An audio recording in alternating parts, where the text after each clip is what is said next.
Everyone, কেমন আছো? আশা করি সবাই খুব ভালো আছো। আর আমিও ভীষণ ভালো আছি। আমি দেখো রেডি হয়ে চলে এসেছি। আমি একদম পাশের বাড়িতে আমার নেমন্তন্ন আছে, সেখানে যাব, সেই জন্য রেডি হয়ে গেছি। আর শাড়ির উপর রেডি হয়ে গেছি। আর সেখানে কিন্তু ভোগ আছে, ভোগ বাড়িতেই কিন্তু আমি যাচ্ছি। আর খুব গরমও পড়েছে।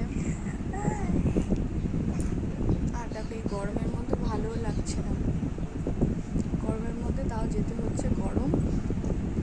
আর আজকে তো বাইরে খুব রৌদ্রও বেরিয়েছে, রৌদ্রও খুব গরম। কয়েক ধরে তো খুব পরিমাণে বৃষ্টি হয়েছিল, আর সেই জন্য খুব ঠান্ডা ছিল ওয়েদারটা, কিন্তু আবার সেই রোদ দিয়ে দিয়েছে, আবার সেই গরম।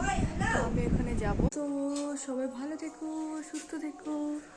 আমি আর আমার মেয়ে দুজনে রেডি হয়ে গেছি। তো ভাই ও দেখো হাসছে, খুব খুশি হয়ে গেছে। Bye, tata.